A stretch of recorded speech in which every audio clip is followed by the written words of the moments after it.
welcome back to Crowley House Flower Farm. Today I've been, for the most part, inside the home cleaning. Homemaking is one of my favorite things to do when I have a free moment. I love to just get all the dust cleaned out, the home sparkling with fresh linens, and making the beds and doing all the things that have been neglected over the last few weeks. Because today has been all about homemaking, I thought I would read just a little bit from our book, Furrow and Flower. This is a little book my sister and I put together this year. It came out in March, and it's just a beautiful, comfortable, cozy book about the home, the garden, and just life. So I thought I would read a little something my sister Sarah wrote. Less Ethel and more Lucy. It was not uncommon to find Mom and Dad dancing in the kitchen, with the arms around the waist, cheeks pressed against her hair. They inhabited a world all of their own. Meanwhile, the pasta boiled full tilt on the stove. Young ones snaked like thrashing dragons, tails through the crowded kitchen space. Once I became queen of my own domain, I didn't eliminate this blissful culinary scene. For years, my demand and rigidity for order and timelessness gave off a deceptive schoolmarmish vibe, with lists of schedules and ingredients tacked to the fridge. I was convinced this motherhood of control was the standard by which my efficiency and worth was measured.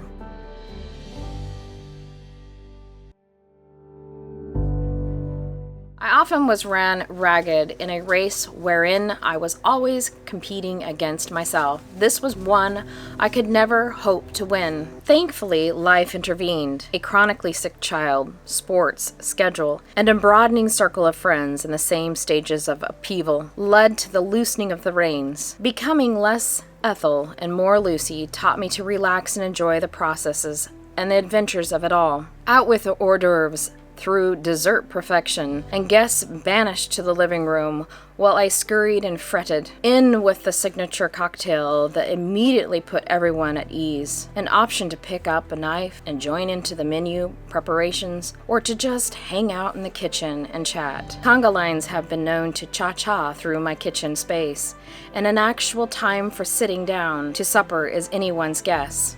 With this exception of an unpretentious attitude came the realization that life and love through the expressions of food is truly a dance to be savored.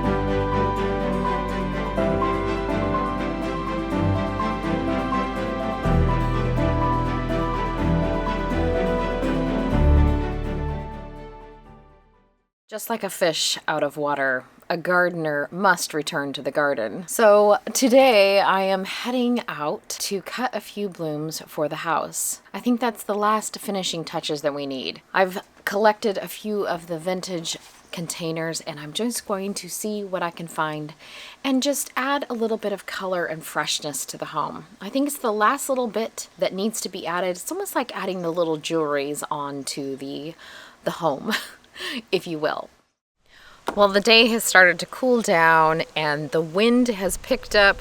We have a Van Duzer wind is what they call it. It comes from the beach, which the beach is about 45 minutes away from us. And so we get this nice cooling in the evenings with a lovely breeze. It's probably, I'd say 75 degrees out here with that wonderful wind. So I'm going to just take you around in the garden and cut some things for the house. So I have a couple vases here that I just replenishing. Some of the arrangements I'm just keeping really simple because we have some of the first of the hydrangeas blooming, and I wanted that just like clean, classic, straightforward hydrangea.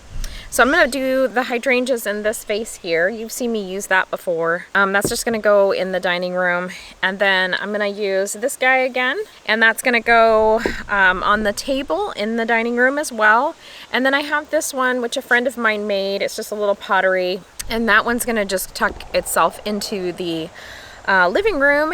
And then I also have one other little copper, I guess it's brass, little like jar that I was gonna go ahead and just tuck a few stems left over in that. So I thought I would take you around in the garden with me just to enjoy this evening. That's so lovely. I'm excited to see what's out there. I haven't been out here for a couple days. I've been tucking myself inside, actually doing some projects. It'll be fun to see what's ready. Okay, let's go.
A ton of stuff, probably too much for these 3 vases, but I figured I could just pop them around. I've got a couple other vases that I could just, you know, tuck them in the bathrooms and that kind of thing, but it's very, very colorful, which I kind of wanted just to kind of make the house a little bit cheerier. I'm gonna start with the hydrangeas just because that's the star of the show. So hydrangeas are a little bit funny. They're one of those things that they actually hydrate from the flower head itself. So you could actually dunk this if it's like really wilty. And in fact, one of these white ones here, last night it was like dead, totally out of water, probably for a week. It was like all shriveled up, and I stuck it in a thing of water overnight, just upside down, just to kind of see if it would work. And it looked like this morning. So we'll see how long it lasts in the vase. I'm not sure how it will do, but they're super fun. I love hydrangeas partly because they have like multiple uses. You can dry them, you can use them fresh like I'm doing. They have a really long vase life. So, but I loved this color, and I thought it would look good in this vase, just like simple. And just like that, I changed my mind. So what I'm gonna do is actually do this one with lots of things, and this one here I'm gonna keep a little bit more muted. So we will start. So I'm just going to design and kind of go through some of the flowers that we have here, but it's just gonna be a relaxing night because I'm enjoying myself, and I hope you're enjoying it as well. Now I'm not using any foliage in this design, so I typically lean on foliage to kind of fill the vase down low, and I might change my mind on that later, but for now I'm just gonna kind of start and see, because I do have this huge bucket of flowers that needs to be used up. It's begging to be used, and I think it would just be really cool just to have like this mass of flowers for the house. You want to make sure that none of the foliage is down in the water, so that is key. And then I like to start with like a 3-point design. I'm kind of liking these guys here as my foliage.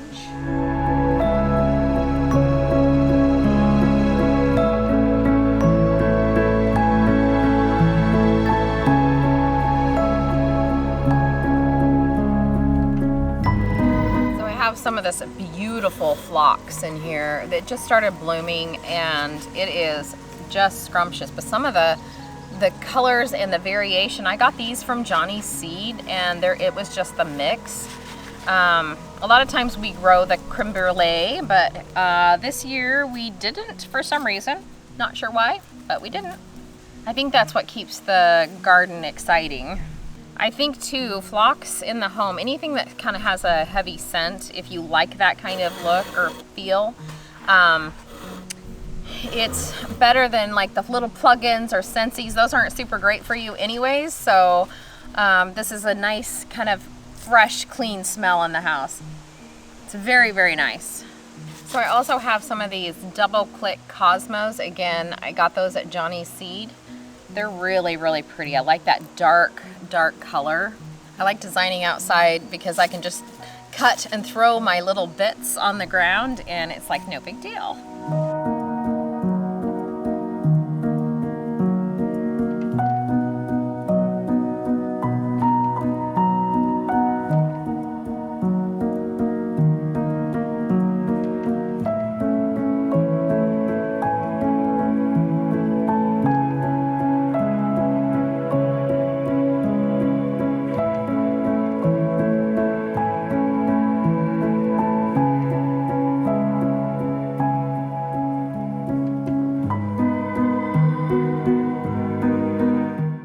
So I feel like I struggled a little bit with this one. I think it's the vase itself is kind of narrow, and then it's kind of keeps all the flowers kind of tight like that. So it's hard to work with hydrangeas that way, but I think it's gonna be fine, and it's just for me and the house. So it's bright and cheery for sure. Okay, so I'm gonna go ahead and start on this one, and I'm not sure what I'm gonna, oh, I know what I'm gonna do. I'm gonna do some more of these guys here. We had a few of the lace caps that started blooming as well.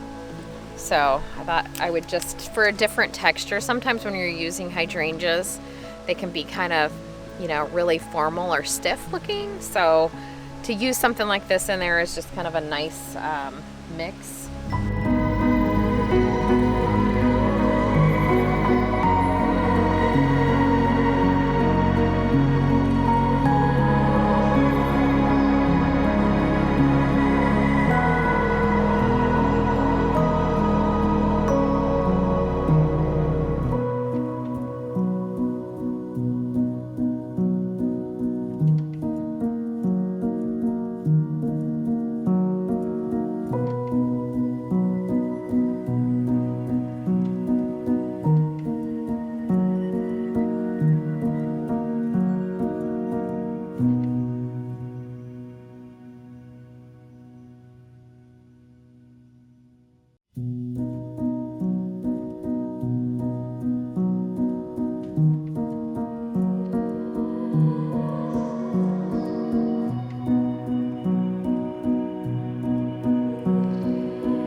So I just finished up this one here. Again, it's that same style because they're going in the same room, same colors, but just using a few other things. But we have some beautiful scabiosas. Those just came on. And then some zinnias, the first of the cosmos. They're a little bug eaten, so, but they're fine for the house. We have, again, some more zinnias. I love this little pop of yellow in this bouquet. And then against that blue, and then those beautiful scented phlox. Those gorgeous. And then the star of the show, of course, is the hydrangea. But aren't those beautiful? This is definitely gonna make a bright spot in the house, for sure. And you know what? It's just such a lovely evening. Even though I'm struggling a little bit, I think it's because I'm tired. I've been cleaning the house all day and doing, you know, other things. This is something that, you know, it's just for me. So I'm gonna start my last one, which is gonna be in this vase, and I'm gonna keep it a little bit more subdued because it's gonna go into the living room, and that's a little bit not as colorful, I guess. I don't know. Well, let's just see. I keep changing my mind on things. Try one of the white hydrangeas on this one. I kind of like to use the hydrangea down low on a vase like this, just because it is such a huge, it's kind of a hard flower to use, honestly. think it will look nice. Let's see, what else do I need? I think we have some scabiosa over here.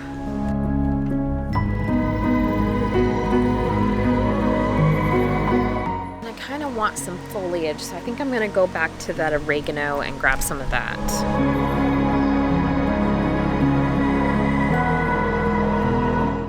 It's kind of weird. It's like angled. It had one bud right there that was kind of deformed, but I'm gonna try it and see if it works okay. It also is really hard to design in wind.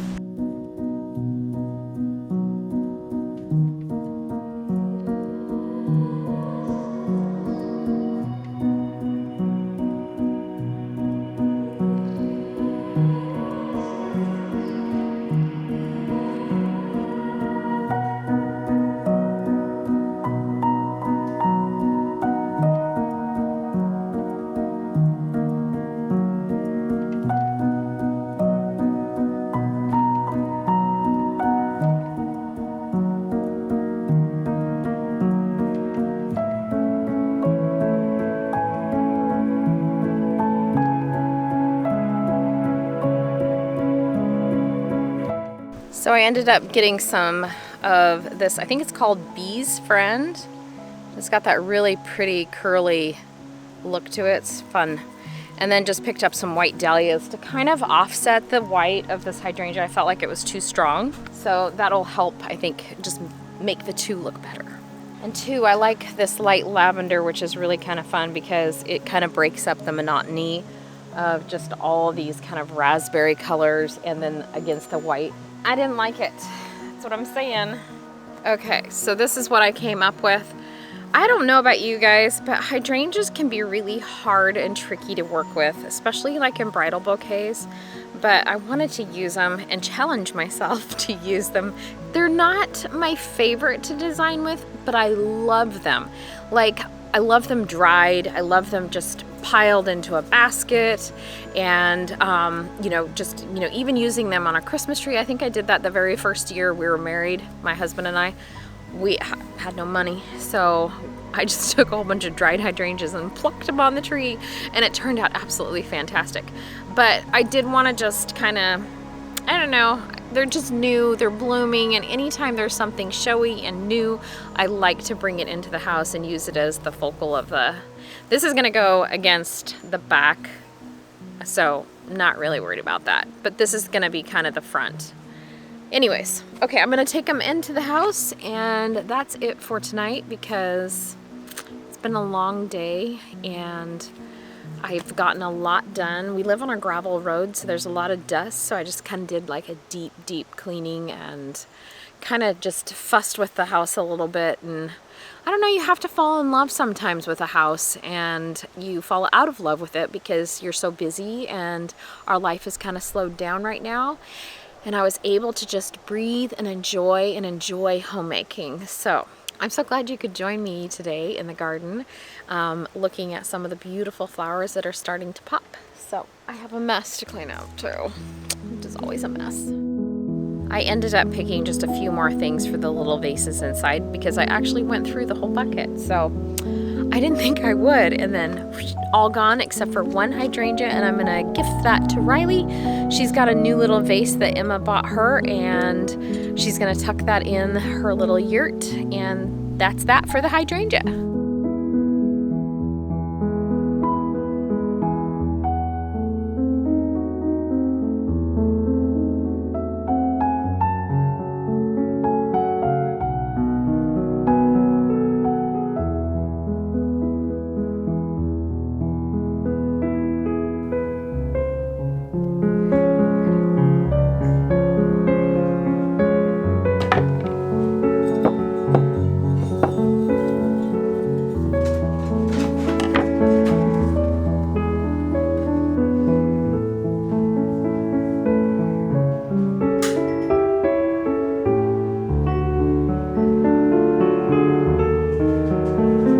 Well, thank you so much for joining me here at Crowley House this evening. It's been an absolute joy to have you, and I have enjoyed myself so much.